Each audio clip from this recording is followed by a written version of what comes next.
Viewers, இன்னைக்கு நம்ம சேனலில் மதர்ஸ் டே ஸ்பெஷல் ரெசிபி பார்க்க போகிறோம். ஸோ இந்த May month is meant for mothers and அதனால மதர்ஸ் டே ஸ்பெஷல் வீடியோ இந்த ரிலீஸ் பண்ண போகிறேன் நான். ஸோ என்ன ரெசிபின்னு பார்க்கலாமா? And that will be hosted by our special guest.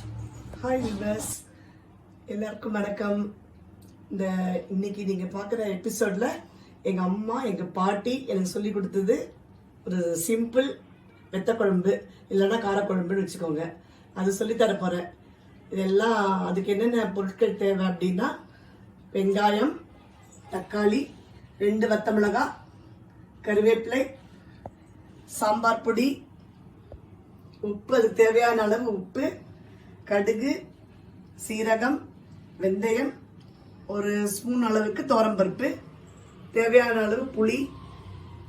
நான் கொஞ்சம் வெல்லம் சேர்ப்பேன், அதனால கொஞ்சம் வெல்லம். ஏன்னா உப்பு காரம் எல்லாம் அது ஈக்குவல் பண்ணோம். கொஞ்சோண்டு நம்ம வெல்லம் சேர்த்துட்டோம்னா அதுதான். முதல்ல ஆரம்பிக்கிறதுக்கு முன்னாடி அடுப்புக்கிட்ட காமிக்கிறவங்களுக்கு, நம்ம நாள் தொடங்கிறதுக்கு முன்னாடி சுவாமியை நல்லா நினைச்சிட்டு அடுப்புக்கிட்ட அந்த தெய்வமா மதிச்சு அந்த பிள்ளையார் சுழி போட்டு அக்ஷயா அப்படின்னு போட்டு 2 கோடி இழுத்துருக்கேன்.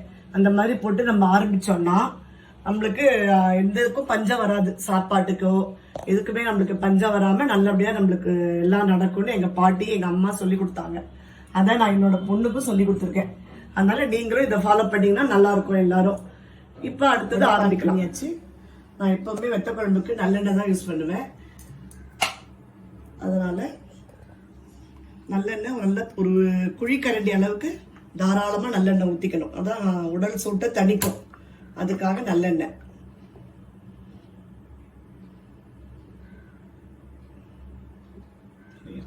முதல்ல கடுகு போட்டுக்கோங்க. நல்லா அது வெடிக்கட்டும்.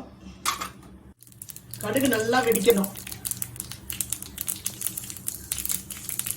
அதுக்கப்புறம் ஒரு 1/2 ஸ்பூன் அளவுக்கு வெந்தயம், ஒரு 1/2 ஸ்பூன் சீரகம், 1/2 ஸ்பூன் துவரம்பருப்பு,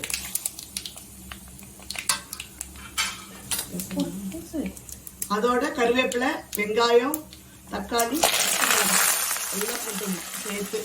எல்லாத்தையும் ஒன்றா போட்டுருவீங்களா? ஆமாம், எல்லாம் சேர்த்து போட்டுடணும்.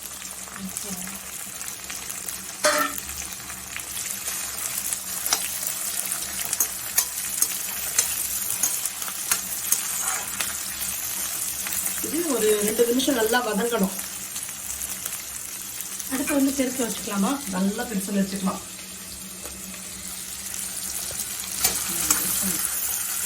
இப்போவே ஆக்சுவலாக வெத்த குழம்பு வாசனை நல்லா வருது. எதுவுமே வதங்கட்டும். நல்லா வதக்கின உடனே நான் அதுலேயே சாம்பார் மிளகா அப்படி அளவாக 4 ஸ்பூன் எடுத்து வச்சிருக்கேன். அதை இதில் சேர்க்குறேன். நல்லா எண்ணெயோடு சேர்த்து அதை வதக்கணும். பச்சை வாசனை போகிற வரைக்கும் ஒரு 2 மினிட்ஸ்.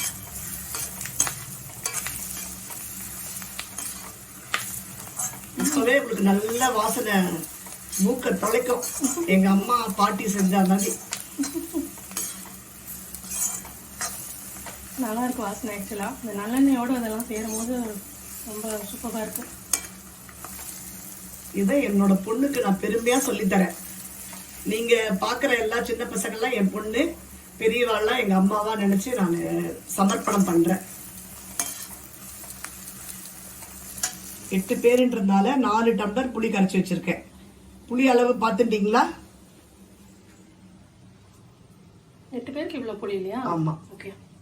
நீங்க அதில் 4 பேருக்கு வேணும்னா இல்லை பாதி புளி எடுத்துட்டா போதும். பாதி புளி கரைசல் பாதி எடுத்துக்கோங்க.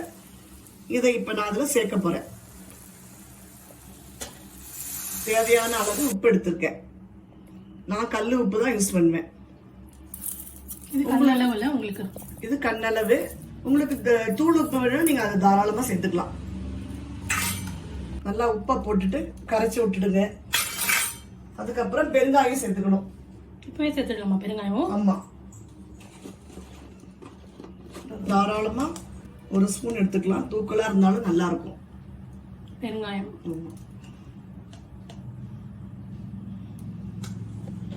அதே மாதிரி ஒரு ஸ்பூன் அளவுக்கு நான் வெல்லம் சேர்த்துப்பேன். ஏன்னா உப்பு காரம் புளிப்பு எல்லாத்தையும் அது கரெக்டா ஈக்குவல் பண்ணிடும். எங்க பாட்டி எங்க அம்மா சொல்லி கொடுத்ததுதான். இந்த டிப்ஸ்.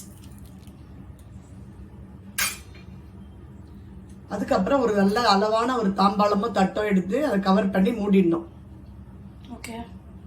அடுப்பு சிம்ல இருக்கணுமா? இல்ல, ஃப்ளேம்லயே பெருசுலயே இருக்கலாம். ஓகே. இந்த மாதிரி கொஞ்சம் ஓப்பன்ல இருக்கணும், இல்லைன்னா பொங்கி அடுப்பு அணைஞ்சிரும். கொஞ்சம் கேப் தெரியுற மாதிரி வச்சு மூடிடுங்க. மேல எவ்வளவு நேரம் அந்த மாதிரி இருக்கணும்? ஒரு 10 நிமிஷம் கொதிக்கணும். ஓகே. செக் பண்ண தேவையில்லையா? வந்து செக் பண்ணவே வேண்டாம். ஓகே.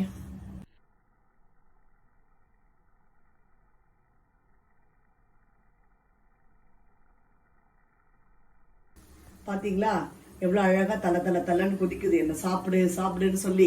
இன்னும் ஒரு 5 நிமிஷம் கொதிக்கணும். மூடி வச்சிடலாமா?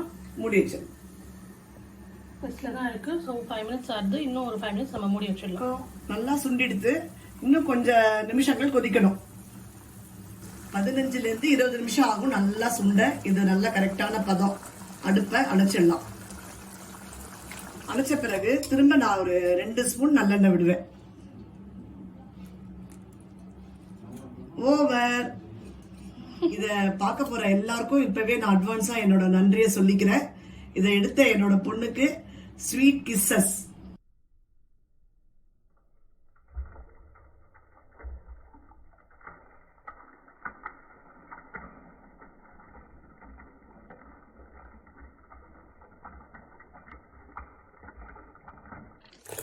High viewers. ஸோ இப்போ நமக்கு அந்த வெத்த குழம்பு சூப்பராக ரெடி ஆகிடுச்சு. ஆக்சுவலி இது என்னோட one of the most favourite dishes. எங்கள் அம்மா பண்ண எனக்கு ரொம்ப பிடிக்கும். வெறும் வெங்காயம் தக்காளி மட்டும் போட்டு வைக்கிற வெத்த குழம்பு இது. இதில் என்ன ஸ்பெஷல்னால் அந்த வெத்த குழம்போட டேங்கினஸ் இருக்கும், டேஸ்ட் இருக்கும், காரம் இருக்கும், ப்ளஸ் அந்த வெங்காயத்தோட சின்ன இனிப்பும் இருக்கும். ரொம்பவே நல்லாயிருக்கும். சுடுசாத்தில் நல்லா போட்டு பிசைஞ்சு சாப்பிட்டு ஒரு அப்பளத்தை போட்டு பொரிச்சு சாப்பிட்டோன்னு வச்சுக்கோங்களேன், அல்டிமேட் வேறு லெவலில் இருக்கும். ஸோ கண்டிப்பாக நீங்களும் இந்த வெத்த குழம்பு ட்ரை பண்ணுங்கள். இது ரொம்ப சிம்பிள். பெருசாக காயின் இருக்கிற வேலையும் கிடையாது. வெங்காயம் தக்காளி மட்டும்தான். அண்ட் அதர் இன்க்ரீடியன்ஸ் எல்லாமே உங்கள் வீட்டில் இருக்கும். ஸோ குவிக்காக ப்ரிப்பேர் பண்ணிடலாம். And it's really really delicious. Try பண்ணிவிட்டு எப்படி இருந்ததுன்னு கமெண்ட்ஸில் போடுங்க. இப்போ நான் அதை டேஸ்ட் பண்ணி பார்க்குறேன். ரொம்ப ஹாட்டாக இருக்குது. இப்போ தான் பண்ணியிருக்கோம். ஸோ கொஞ்சம் ஊற்றி சாப்பிட்ணும்.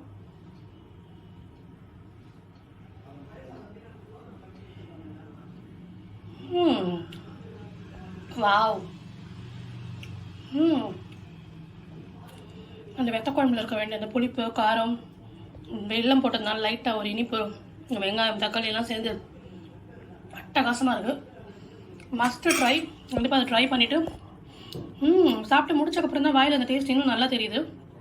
கண்டிப்பாக இது பண்ணி பாருங்கள் viewers. Until I see you in my next video. Bye bye.